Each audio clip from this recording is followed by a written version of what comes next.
PKK Desa Bajingkulon, Ibu RT Dawis ada Bu ikut ke sini? Ya, perwakilan RT dari Desa Bajingkulon yang saya hormati dan saya alhamdulillah pada kesempatan siang hari ini kita masih dapat berkumpul di sini dalam keadaan sehat dan sempat ya dalam acara apa Bu? Rapat pengurus ya, rapat pengurus PKK Desa Bajingkulon. Kedua kalinya sholawat serta salam semoga tetap tercurah kepada junjungan kita Nabi besar Muhammad Sallallahu Alaihi Wasallam. Kita semua mendapatkan syafaat. Desa Bajingkulon ini luar biasa Bu. Ya, terima kasih kepada Bapak Kepala Desa dan perangkatnya, juga Ibu Ketua Tim Penggerak PKK ya. Alhamdulillah desa kita ini kayaknya desa satu-satunya yang sampai saat ini masih melaksanakan PSN di masing-masing RT. Terima kasih, tepuk tangan untuk kita semua. Ya. Apalagi saya tambah bangga lagi Bu, kemarin pas di RT 9 RW 8 saya memang dihubungi sama Pak Bau ya, Bu ini minta tolong ada pendampingan dari puskesmas ya. Akhirnya saya yaudah saya nggak apa-apa Pak. Ternyata tidak hanya ibu-ibunya yang bergerak, luar biasanya ayah dan ibunya ikut terjun di situ ya. Bapak-bapaknya yang bersih-bersih, ibunya yang mencari jentik ya. Mudah-mudahan tadi seperti harapan Bu Lurah bisa menular ke RT yang lain.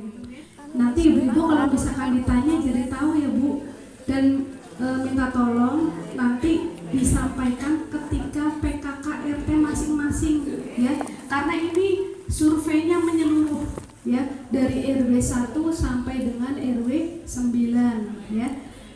STBM ada 5 pilar. Yang pertama, stop buang air besar sembarangan ya. Nah ini salah satunya apa? Kita pengelolaan pempes yang baik dan benar ya.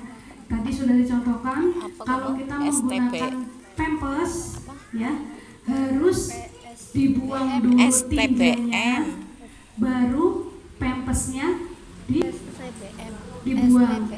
Buangnya sembarangan nggak Bu? Kalau pempes itu harus ditimbun, kalau enggak dibakar juga boleh. Gitu ya Bu? Yeah. Kemudian yang kedua, cuci tangan pakai sabun. Boleh Bu ditulis ya. Jadi nanti biar ingat ketika menyampaikan di PKKRT ya. Yang kedua, cuci tangan pakai sabun. Kenapa cuci tangannya harus pakai sabun Bu? Biar bakterinya hilang. Apalagi Bu? Biar bersih ya. Karena ketika kita mencuci tangan pakai sabun ya, itu bisa membunuh sampai ke spora ya dari bakteri atau virus yang ada di tangan kita ya. Ini sepertinya bersih Bu tangan kita ya pada saat ini. Tapi ketika kemarin ada simulasi pas kami posyandu remaja ya, simulasinya dengan apa?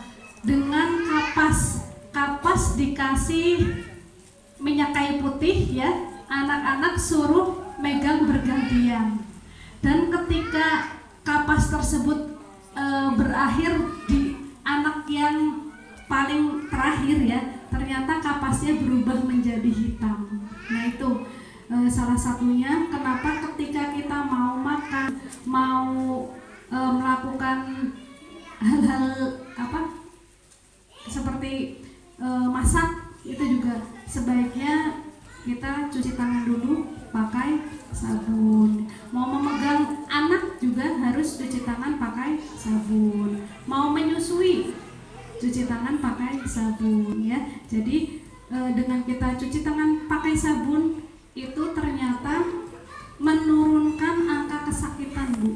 Menurunkan angka kesakitan. Dulu pada saat COVID kita rajin banget cuci tangan ya Bu. Cuci tangan pakai sabun. Nah itu jangan dihilangkan ya Bu, karena itu banyak sekali manfaatnya. Kemudian yang selanjutnya yaitu makanan, minuman minuman sehat ya, pengelolaan makanan dan minuman yang sehat. Makanan dan minuman yang sehat yang seperti apa, Bu? Makanan yang mateng ya. Kemudian air minum juga mateng, okay? Terutama kalau air minumnya yang dari sumur, itu pastikan harus dimasak sudah mendidih ya. Kalau misalkan ibu mungkin kalau minum dari galon gimana? Sudah bagus apa belum? Maksudnya artinya airnya sudah bisa langsung diminum belum, Bu?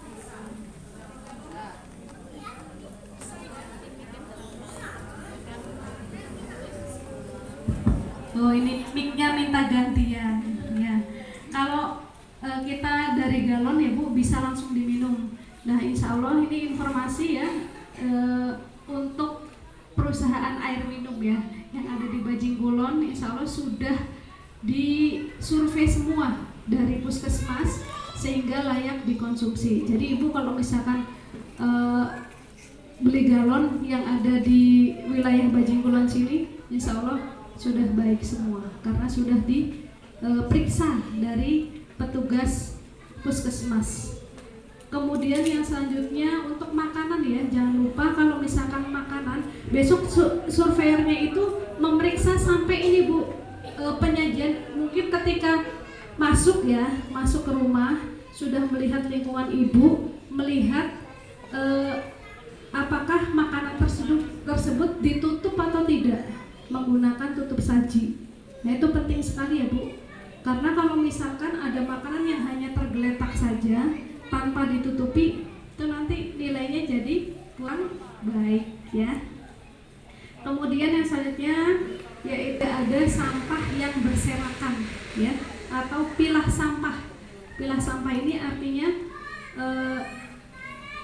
baiknya memang idealnya sampah yang organik disendirikan, yang anorganik disendirikan. Kemudian memilah sampah plastik ya, itu juga disendirikan. Nanti surveinya juga melihat itu ya. Tapi paling tidak jangan sampai di lingkungan kita ada sampah yang berserakan, karena ini juga dinilai dari sana, okay? Kemudian yang terakhir itu tidak ada paceran yang tergenang ya, artinya spalnya berarti udah bagus. Kalau misalkan tidak ada air paceran yang menggenang ya, berarti spalnya sudah bagus ya. Ada yang belum menggunakan saluran pembuangan air limbah, Bu, di wilayah Ibu? Apa semuanya sudah punya spal? Belum. Ada yang langsung ke tanah ya. Yang penting tidak ini ya, Bu, diupayakan tidak menggenang. Misalkan kok di wilayah Ibu ada air yang menggenang ya, itu bisa Ibu menginformasikan kepada yang punya rumah, tolonglah dikelola dengan baik saluran pembuangan limbahnya. Soalnya kalau misalkan tergenang itu juga mengundang banyak penyakit ya. Mudah-mudahan besok di tanggal 4 tidak ada temuan ya, Bu.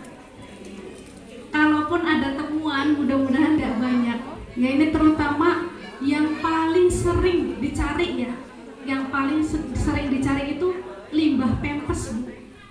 Itu ketika surveyor STBM datang ke sini, itu yang paling sering dicari limbah pempes. Kok herannya mereka itu tahu loh tempat mana kayak gitu, Bu. Gitu ya. Jadi mohon titip untuk limbah pempes ini benar-benar diperhatikan ya. Ibu jangan bosan-bosan untuk memberikan informasi di KKRT masing-masing ya, Bu. Mungkin itu yang dapat saya sampaikan. Kurang lebihnya mohon maaf.